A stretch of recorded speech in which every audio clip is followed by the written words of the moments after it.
Buckle up, Camp Pros, and get ready to launch into the future of summer camp with Camp Ahead. Camp Ahead helps Camp Pros think about the future so they're not caught off guard. Climate mitigation, heat, gender, war, demographics, economics, artificial intelligence. Are we ready as an industry? Camp Ahead, exploring the futurology of the summer camp industry. You can find our contact information and the many show notes from each episode at gocamp.pro/campahead. Is creating your camp schedule a headache? Does it limit the experience of campers or staff? Campify is the software that does the heavy lifting for you, taking care of group, elective, and specialist scheduling based on your custom scheduling rules. Interested in learning more? Visit campify.io/campahead to schedule a demo or create a free trial today. Hi, everyone, and welcome to Camp Ahead. My name is Joe Richards, and I'm the Executive Director at Pierce Williams Summer Camp and Retreat Facility. I've been here for 20 years and been thinking about camp for almost just as long as that.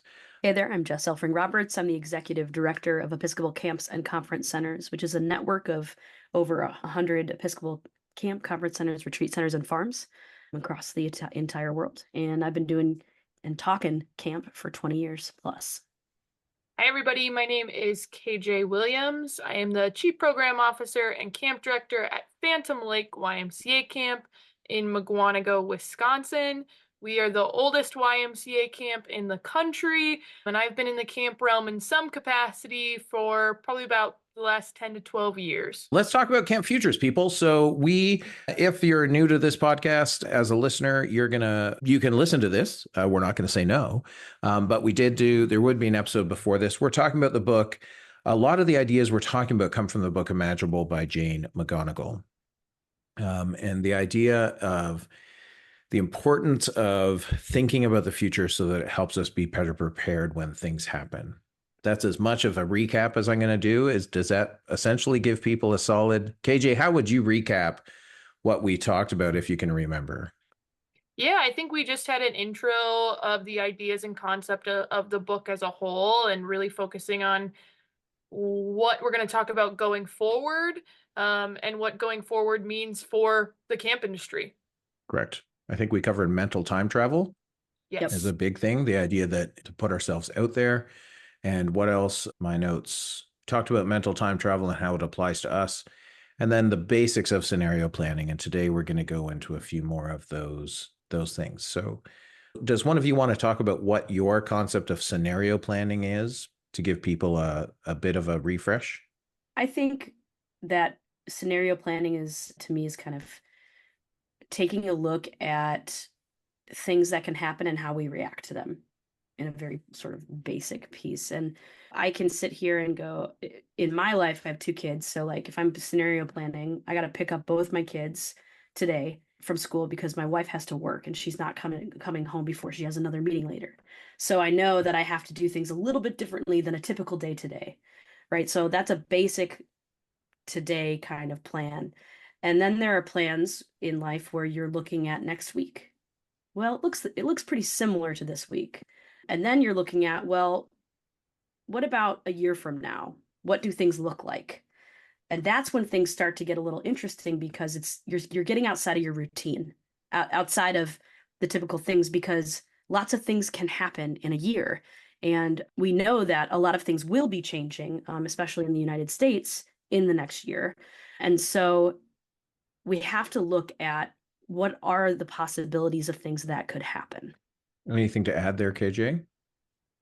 No, I mean, I think Jess hit it right on the head, right? I think about almost like goal setting in a sense, right? Your 5-year plan, your 10-year plan, your next week plan.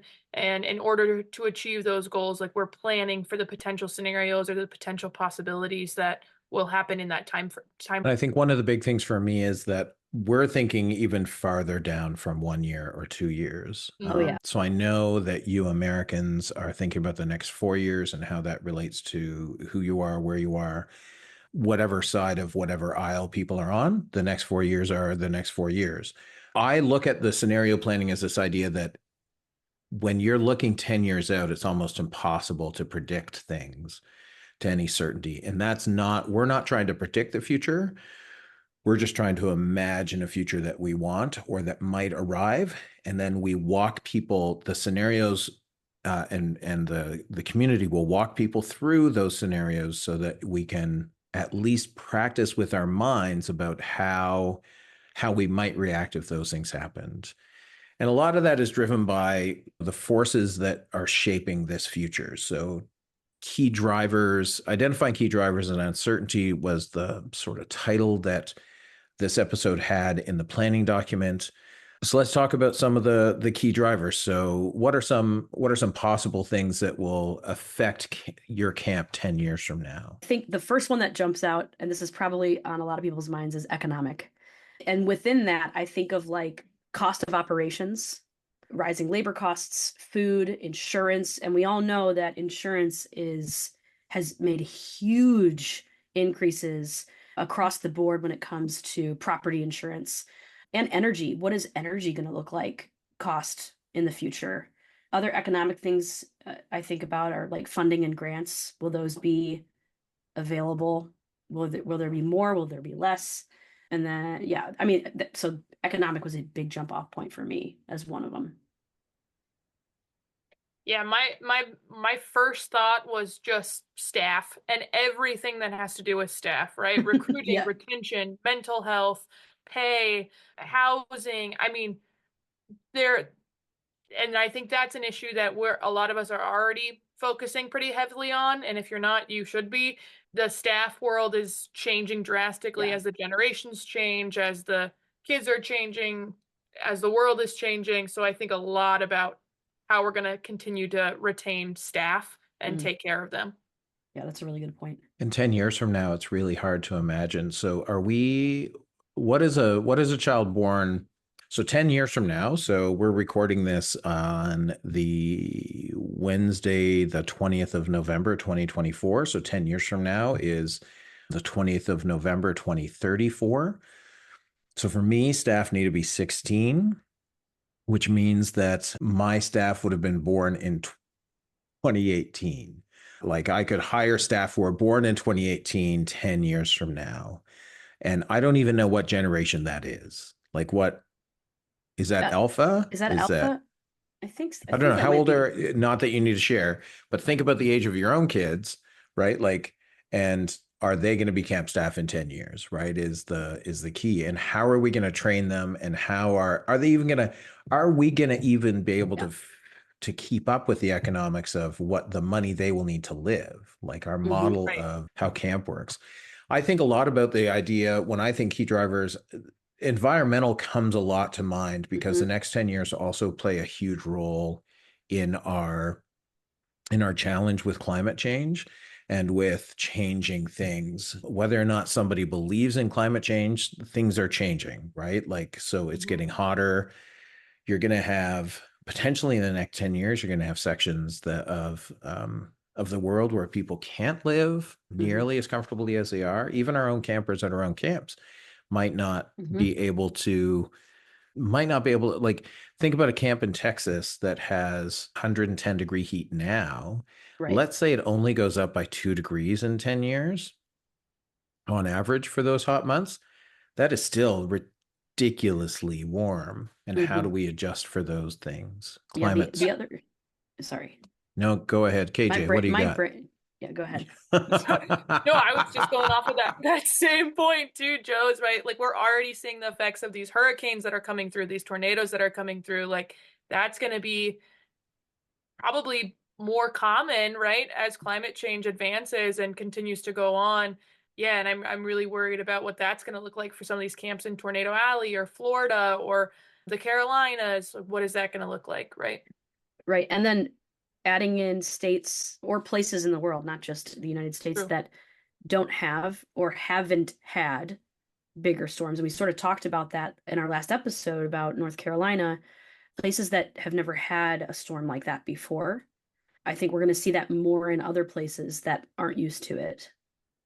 Yeah, and I don't think, and that's the hard part about shifting climate and the earth just shifting around us, because what happens is we don't know how it's going to react. UCLA is doing a heat study, or was when I interviewed with them, and I was giving them perspective of heat on summer camp. But like when I see a storm or weather, I don't think that we can predict anything to any certainty if the entire Gulf Stream moves, right? Like if things are moving in the upper atmosphere, we have no idea how it's going to play in the lower atmosphere. And as a geography major, I am smart enough to know that I don't know anything, right? Like that we should all be following building codes if your state or county or province has them, which I encourage states, county, and provinces to have building codes. But there's a reason that they talk about load and tornadoes and earthquake and all of those things. But they don't always know everything that's going to happen. And yeah. So environmental is one of mine that I think about. The other one that popped up for me was technology. And I think that there's so many scenarios that you could even take from that, both positive and negative, for future planning as well. Technology is a huge one. KJ, as someone who's grown up with technology, what are some of the things that... Please speak for everybody. Thank you. Thank you. So, as a reference, I'm firmly in the middle of Gen X, just so we're all on the same page here. And when I talk about someone who's grown up with technology, I'm not throwing KJ under the bus. What I'm saying I'm also a millennial, so... Yes, but you grew up only with technology, meaning that I did. As a Gen Xer, there was a whole time before technology, right? Like that I can serve if cellular service went out now, I would just be like, oh, this is like the 1980s. For the record, as a geriatric millennial, I grew up without a cell phone. I remember when we got internet in our house, and I was in 8th grade. And so it's really interesting to go from my childhood pre-technology to having AOL Instant Messenger and getting my first email account. But it's interesting to be in that mix of having memories of not coming home till the sun went down to talking to people on chat or whatnot. I was just lovingly teasing though, so it's fine. I think there are pros. I'm a cusp, right on the cusp of millennial, Gen Z. Definitely relate to both generations, which is, I think, a really big pro in this field and why I care so deeply about our staff, because I'm right there with them. But I mean, I think technology is, as it continues to advance, I think we have a responsibility to advance, even though we know we can do it without it, right? Like summer camp's been around way before technology was around, so we know we can run a camp without it. But the pros of having it, like the question is, do they outweigh the cons? I don't know the answer. I was listening on a walk yesterday morning to Travis and Chris on the Camp Hacker podcast talk about artificial intelligence in summer camp.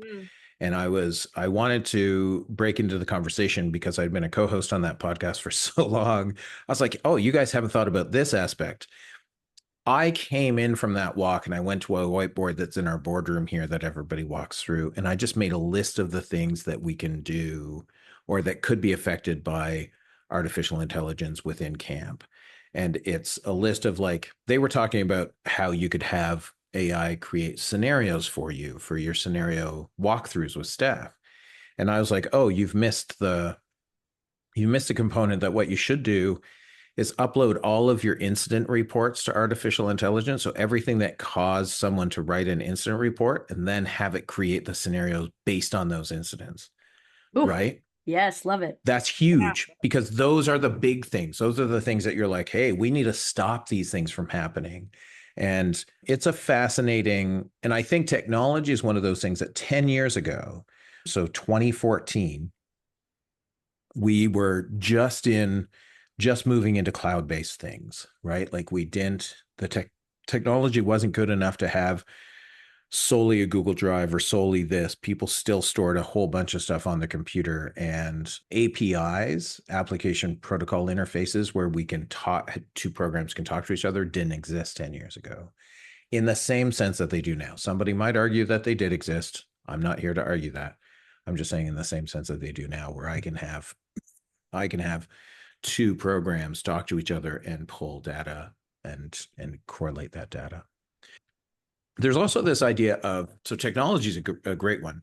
There's the ideas of the social drivers as the world changes around us. So be that with national. So what are some social drivers? I think of a lack of, so social covers a whole bunch of stuff, just so we're all on the same page. Decrease in population, so demographics is social. Migration and immigration are social. The changing landscape of the LGBTQIA2+ is also part of this social framework, especially now that so many people are more comfortable talking about it and discussing it. What are some other social things that you two might think of? I was just going to add to not only just the queer community, but also I think of equity and inclusion. So I'm thinking about BIPOC campers and leaders, raising them up and becoming, people talk about camp being this magical place where everybody's welcome. But if you look at statistics, what are we doing to actually, just saying you're welcome here and having the door open doesn't actually bring people in, right? And so and now I'm moving forward into like, what do you do when you pick the key driver and how do you, but I think we can even push equity and inclusion even further when it comes to social.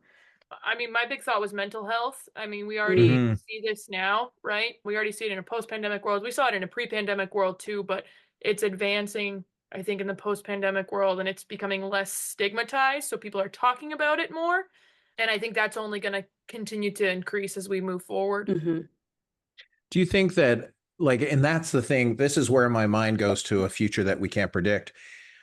Will obesity be obliterated in 10 years because of the new weight loss drugs, right? So will some discovery happen that would help lessen the burden of mental health on the people that suffer from it and society as a whole? What do we not, like, how will these things play out socially as we go forward? Yeah, what new strain of COVID is going to happen? What's the next pandemic? What's the next pandemic? So I wanted to sort of recap just a little bit. Yeah. So we talked in the first episode of kind of like the basics, and today we kind of jumped in, but if we're talking about future scenario planning, the first thing you do is you look at the things. So key drivers, like you said, are these things that can shape your camp industry.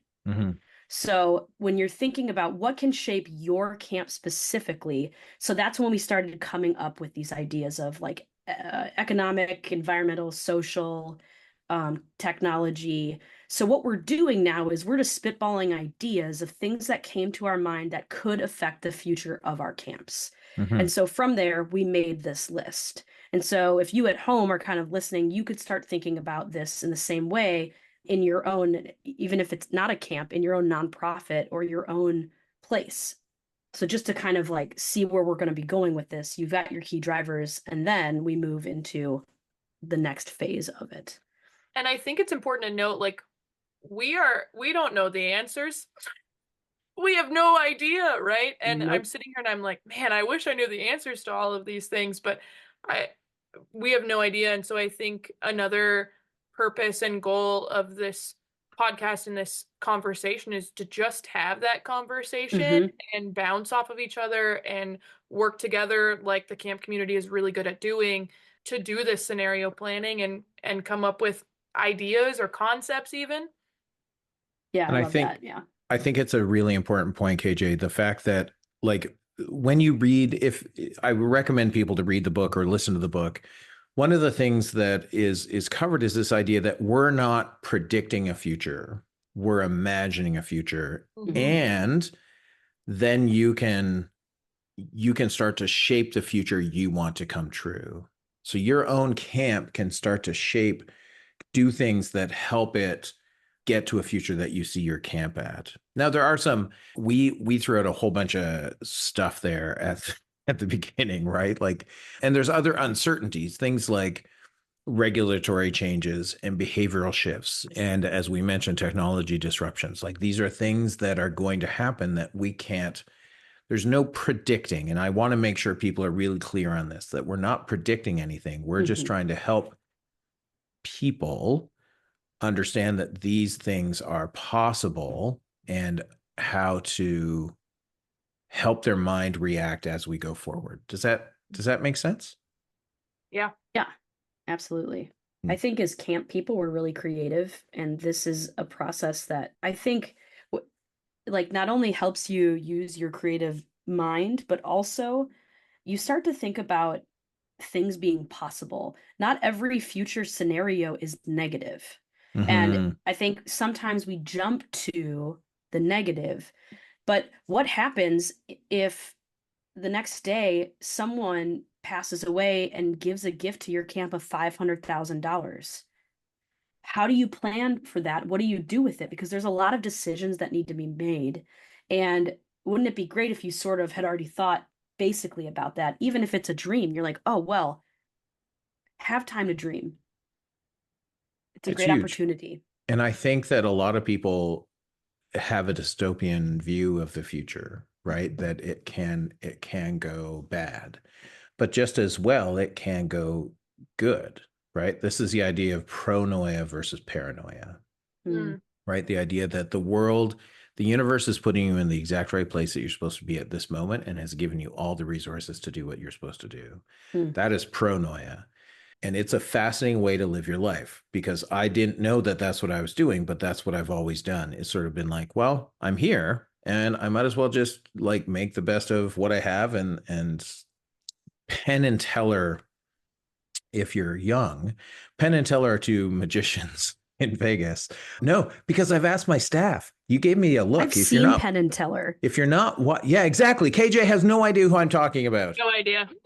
So I have also seen Penn and Teller, and I was just watching a video with Penn on YouTube at lunch today. Anyway, Penn and Teller are world famous magicians who have a show in Vegas and have for like decades. But Teller on stage doesn't speak, but in real life he can certainly speak.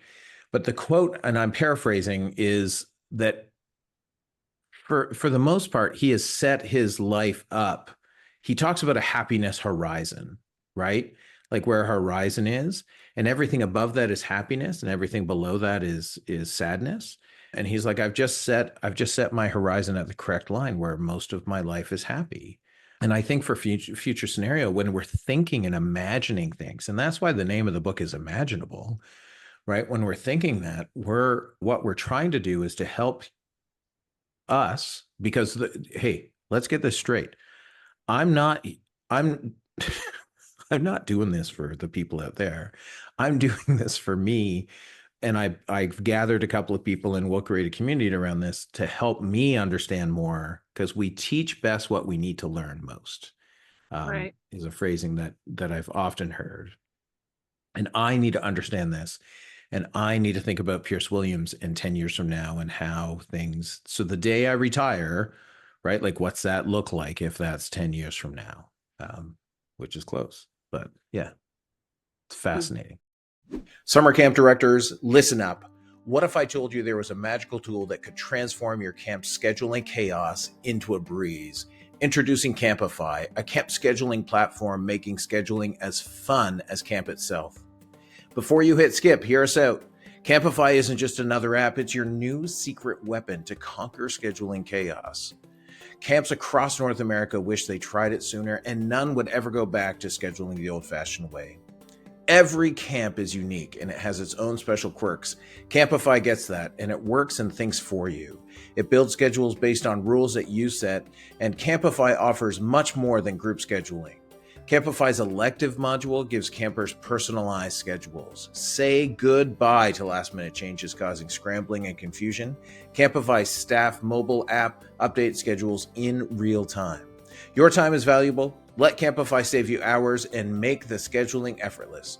Bring your camp into the future and discover the smarter way to schedule. Visit campify.io/campahead to schedule a demo. Create a free trial and claim 10% off your first year's license. is there a possibility to counteract all of these negative possibilities by throwing out some potential positive future scenarios that could also happen? That way we have those on our mind as well. Yes. Yeah, for Yeah. sure. Absolutely. Okay, Woo! great. Let's do some positive future scenario. It's not future scenarios, some possible key drivers that are positive. Yes. Unlimited energy that is free to use. There's a whole bunch of research being done on fusion technology right now, more so than any other time in human history, and it's looking positive. Unlimited free energy. Mm. You save all that money from your energy bills. There's a lot of studies and research being done right now about the impact of camp in people's lives, like new ones. And I mean, we all know in the camp world how big of an positive impact camp can make on people's lives. But I think a lot of this information and information coming out about being outside is going to help drive camp in a different way than it has for this generation. I have one of the best, probably willing to say, best grant writers in the game. She's so good at what she does on my team. And the amount of grants and funding that exist for the diversity, equity, inclusion world in camping are huge. There's so many of them. And so that's very promising for me. I saw a keynote in Lake Tahoe at Zephyr Point while I was here for the Campfire Collective conference, and the keynote said, money isn't scarce. Mhm. Vision is scarce. Money follows vision. And I was like, then I should not have an issue. This should all go just fine. Yep. Yeah. Well, and I think with money, I think a potential future of philanthropic giving, the resurgence of that happening could be a huge gain.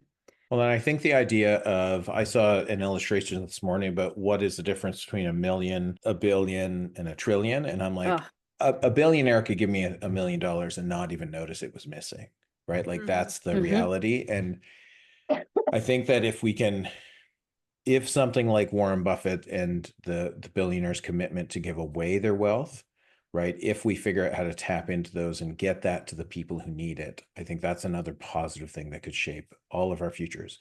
I don't want to gloss over, Jess, earlier you talked about like the value of outdoors. That research is long. So camp specific is probably 15 years in where we've had some really serious research done on it. There's much more being done now. Yep. But also the idea of the benefits of nature, which is something that has extended back into the 80s, right? That if you have a view from a hospital window that involves nature, you heal faster than if you have a view that doesn't involve nature. And this is one of the benefits I have is I live and work at camp. I'm looking out the window at nature as we speak, which is, I think we need more and more people to do that. Yeah, I tell you how often my office is in the basement of my house.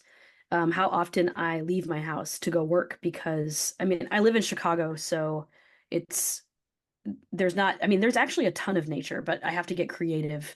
But just being outside makes a huge difference. There's some really great research about literally being in a forest and taking a deep breath and the bacteria that gets in your body that helps you. I mean, I know that research has been around, and I think we're getting even more done to show how important it is to be connecting to nature.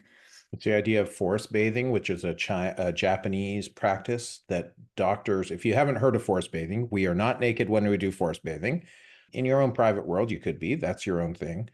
But the essence of forest bathing is that putting people in the woods with no set expectation or time and just letting them wander is so beneficial, not just for their mental health, but for their physical health, that doctors in Japan actually prescribe it, right? Prescribe time in the woods. And I'm like, that's awesome.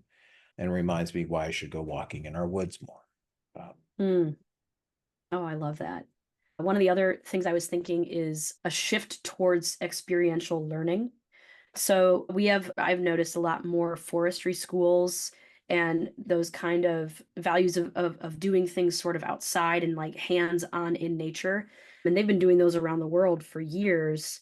And it'd be interesting to see if there's a gradual shift. What would that look like if all of the camps had some sort of forestry or outdoor school that was either intergenerational based or was partnered with a local school?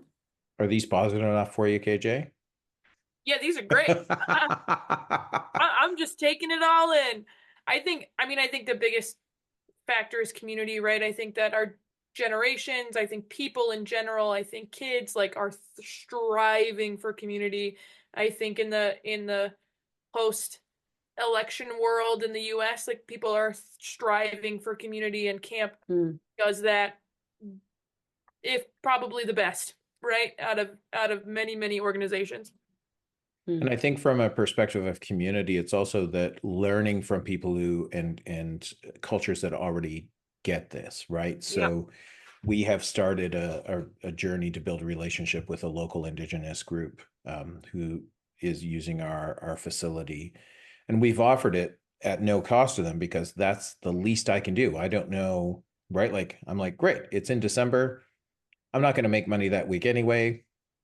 If I can start building this relationship and see where that goes. I think that positive thinking wise, I think that community is, and being in person with each other is so different than being on Zoom with each other, right? The three of us in a room together recording a podcast would be a very different thing than the three of us doing it from three different places across North America.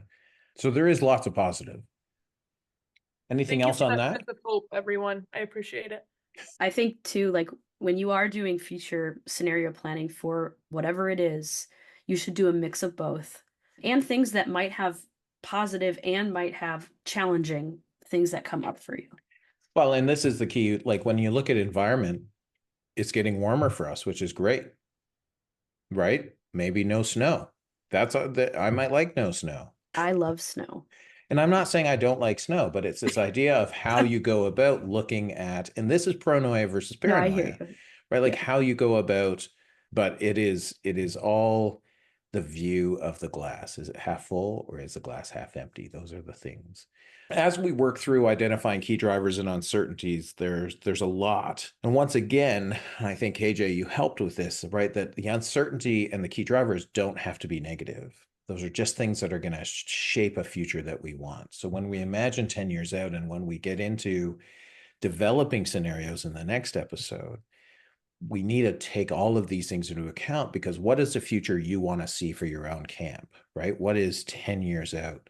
Just talked about the idea of like, what if somebody gives you $1 million as a camp facility? And many years ago, there was a YMCA consultant named Gary Forrester who wrote an article in the camping magazine, and I read it every year for a number of years. I would just reread the same article. And essentially he said, most camps aren't ready for $1 million donation because what happens is they don't have a plan. And because they don't have a plan, they get an idea. And the idea is, let's build this building for $1 million. And then, this is really paraphrasing, but then they build they get a building design, they do it, they realize, oh, we're going to go over budget, so it's going to be $1.1 million. So what we can fundraise for the $100,000 extra. And then they do, but the problem is they've put no money away for the upkeep of that building over its lifetime. And so this is the idea of scenario planning is like planning to get the $1 million donation, whether you know it's going to come or not, right? Like, so that when it happens, you have a much better sense of, oh, here are the steps we should take. We should put a quarter of this away and not touch it, so that that's the upkeep on a building. If we're building a building, the upkeep for the life of that building. If I'm going to build a $5 million eat, sleep, meet 50-person hotel style accommodation building, I'm going to want somewhere between $500,000 and $1 million extra to accommodate the next 20 or 30 years of the life of that building and the maintenance, so that it never becomes a burden on the operational cost of the organization. And I think that's a great example of scenario planning. So we're planning a scenario as what if, right? What if you get a donation, or what if you decide to build this building, and how do you plan around it, and how's it going to affect your operations? Well, that's awesome. Yeah. And it's a different way to think about it. if you'd like to give that $1 million, my email is chess@episcopalccc.org. Yeah. Well, and this is the key. The easiest way to research some of these things for your own camp, I would think the first thing I would do in today's world is I would put a bunch of these things for trend analysis and look at who your stakeholders are. And then I would ask some AI, be it ChatGPT or whatnot, to sort of help me with research for my local community and my local facility and what that might look like. But like, do you know who your major stakeholders are for your facilities? Yes. I mean, I don't own facilities, but I know who the major stakeholders are of our organization. And for an independent camp, KJ, how do you guys look at stakeholders in the future? I'm going to be really honest, and I was going to bring up this point too, is that's above my pay grade. But however, with what we're talking about here, maybe it's not, and maybe it is something that I need to know more about. Mm-hmm. But I mean, I was also going to bring up the point of like, these conversations don't have to be executive director, CEO level conversations. Like, these conversations can be camp counselors, boots on the ground staff, frontline staff conversations. I think about responsibilities as a camp director, they're very different than my CEO's responsibilities, right? I'm doing drastically different work than this guy. And so my focus is this summer section and these programs. So what does my scenario planning look like for this, I wouldn't say smaller section because it's not smaller, but this other section of camp that isn't necessarily dealing with high level budget stakeholders, the board, those kind of things.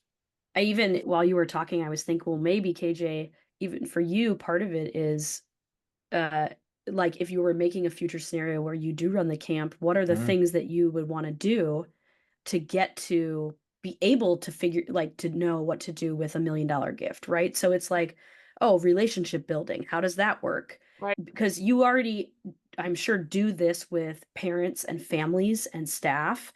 And maybe if you have partnered with like local communities, so you've probably already done that. What does it look like when you do sort of that same thing, but on the next level up?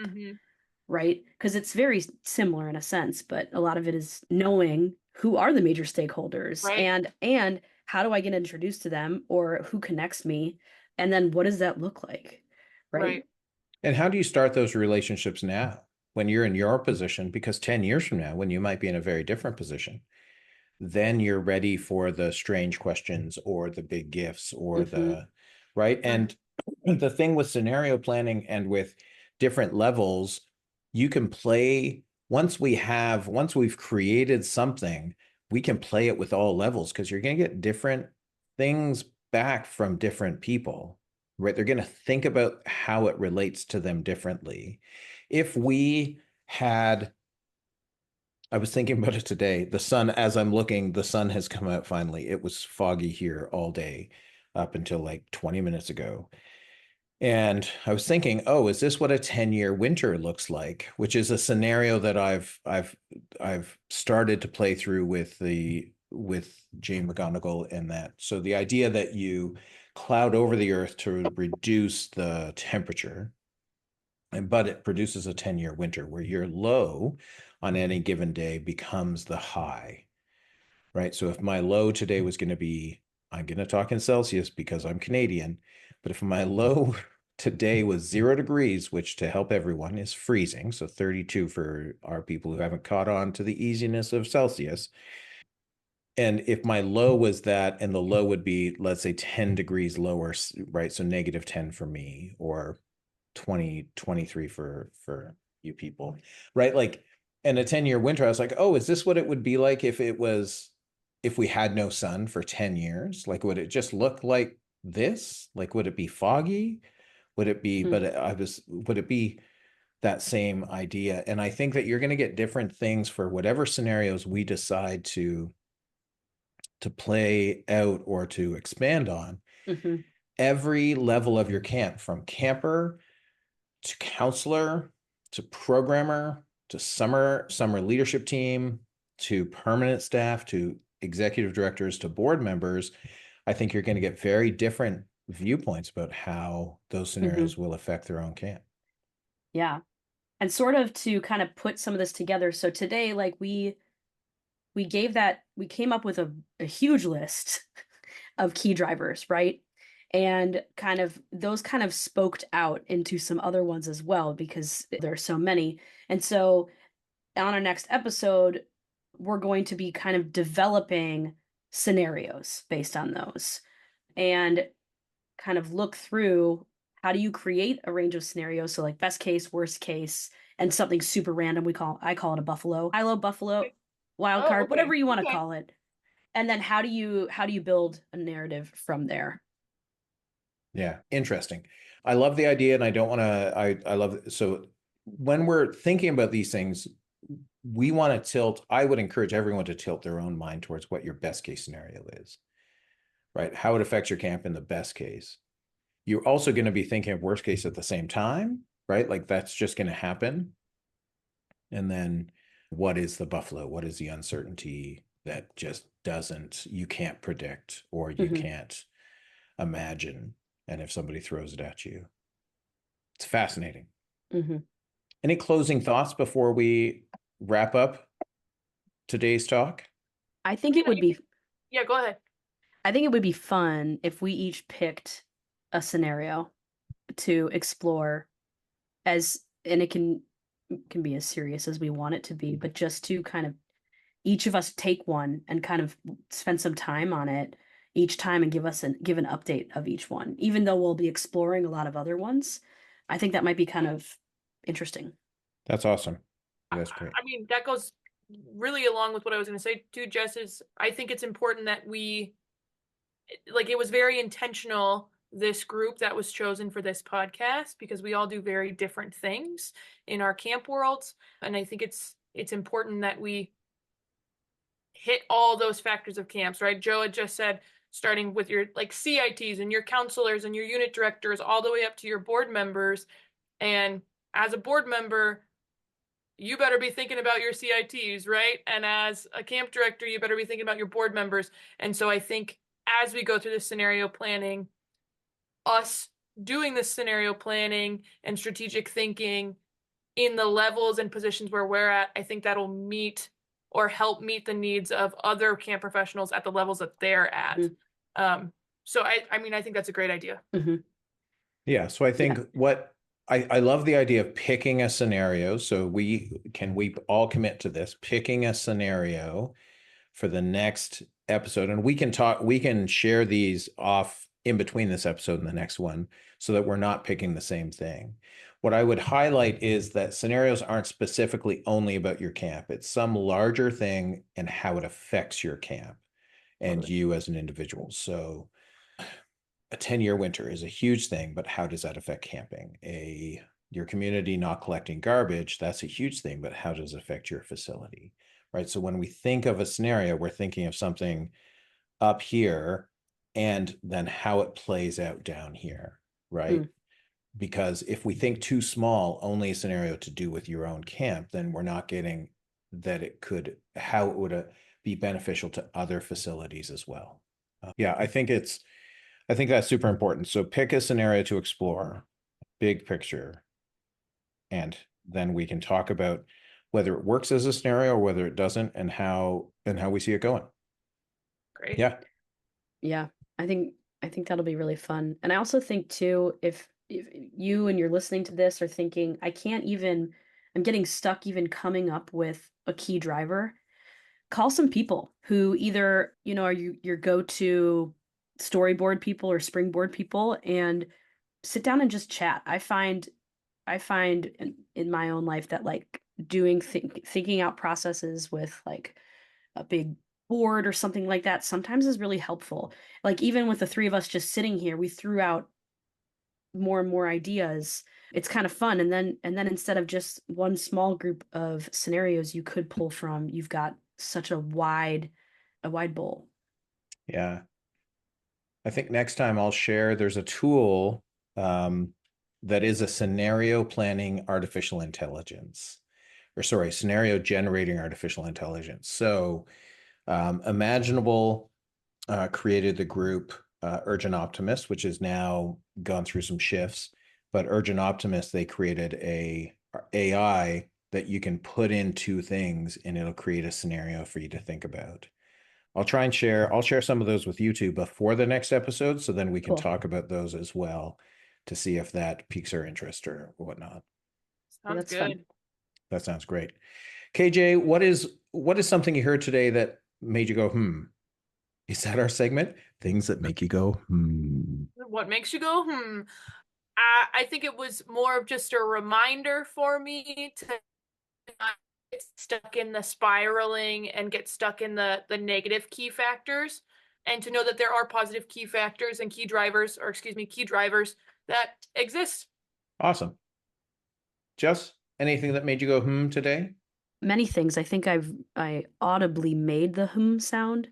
I have a very bad cold and my brain fog is going pretty strong right now, but I think that there is power in creativity when you are with other people. Yeah, that's great. Mm, I think yeah. I think one of the things that made me go, is more of a reminder that just because I don't struggle with something doesn't mean there isn't a whole bunch of people who struggle or feel a certain way about things. So I don't always and I think this is benefit of a diverse group, is that I don't always think about mental health is not something that I blessed not to have to deal with personally. And from a family perspective, it's not something that has affected us, but understanding that can be a major role in all of these things. And understanding, I think the one thing is this idea of looking towards the positive, right? What if utopia happens in 10 years, right? Like, what if we all get along? We all don't have to work. What would you do, right? Like, great. What if universal basic income became the law of the land, right? How does that affect summer camps, right? Like, these are the things where I'm like, oh yeah, just think positively about it. And I think it'll give us a much different perspective on it. Mm-hmm. That's awesome. That is episode 2, almost in the books. If people want to get information from me, you can reach me at joe@campisbetter.com, and you can find out all about Pierce Williams at campisbetter.com. Jess, where can they reach you or find out about the work you do? And you can reach me at Jess at Episcopal, EPISCOPALCCC.org.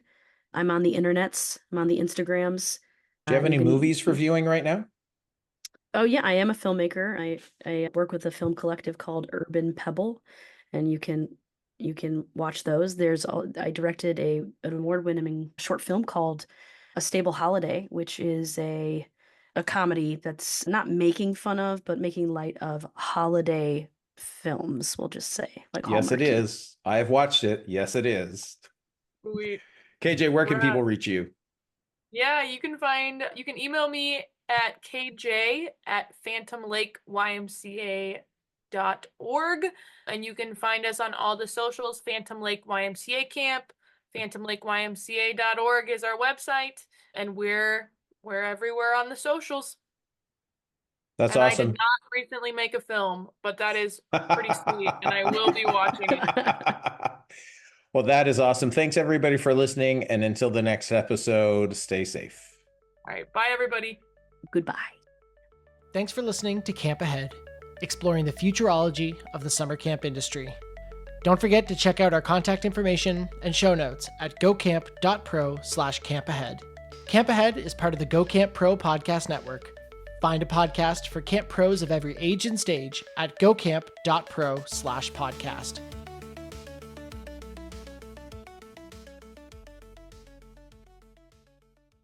Hey Camp Pros, we love that our industry is built on sharing. In order to foster that spirit, we ask that whenever you get something great from a conference session, one of these podcasts, from the Camp Pros group on Facebook, wherever else, that you give credit where credit is due. That way, people can feel comfortable about sharing their best practices and continue to make all of our camps better. Thanks so much.